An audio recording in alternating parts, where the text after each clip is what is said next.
नमस्कार, आप देख रहे हैं एबीपी न्यूज़ की खास पेशकश एबीपी बिजनेस कॉन्क्लेव। और इस कॉन्क्लेव में, इस संवाद के इस मंच में हम बिजनेस जगत की कुछ खास हस्तियों के साथ मुलाकात कर रहे हैं और उनके साथ साझा कर रहे हैं आपसी अनुभव भी, और जानने की कोशिश कर रहे हैं कि किस तरह देश और उसकी अर्थव्यवस्था तरक्की के रास्ते पर लगातार आगे बढ़ती जाए।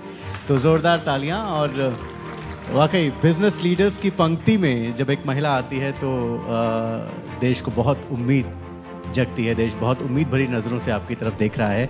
तो दक्षा, सबसे पहला मैं आपसे सवाल करना चाहूँगा, तो आप अपने ब्रांड के कुछ प्रोडक्ट्स के बारे में बताना चाहेंगे और कैसे आप एक यंग ब्लड हैं तो आपसे इनोवेशन की भी एक्सपेक्टेशन आपकी कंपनी को भी है और बाकी देश को भी है, तो क्या कुछ नया कुछ आप इनोवेट करें, अगर कुछ आप शेयर करें। राइट, सो जब मैंने फार्मास्यूटिकल बिजनेस ज्वाइन करा तब से it's been a very traditional form of business. और जैसे पुराने टाइम से होता था, एक होलसेलर है, फिर एक मैन्युफैक्चरर है और एक रिटेलर है, वैसे ही एक सप्लाई चेन यूनिट चल रहा था। तो हमारे बैरियर्स आते हैं उस पॉइंट पे। अब अगर मेरे को एक एम स्मॉल ब्रांड, मैं एक छोटी एरिया में लोकेटेड हूँ, maybe people know me from there, but when I have to expand our products to pan India, which you already are.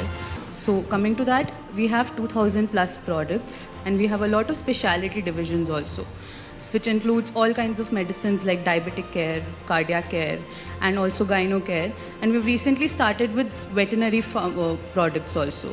So our product range is not just limited to human medicines. We are actually expanding towards animal medicines also.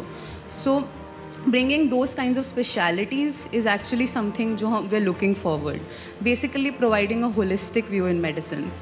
So yeah, that's it. So Daksha, आपको बहुत शुभकामनाएं कि आप ऐसे ही innovation भी करती रहें और अपनी जो लिगेसी है, विरासत है, उसको भी कामयाबी के साथ आगे बढ़ाते रहें। तालियों के साथ शुभकामनाएं भेज सकते हैं आप। For ABP News to have us here and this providing us with a platform जहाँ पे हम अपनी बात रख सकते हैं और लोगों से कनेक्ट कर सकते हैं।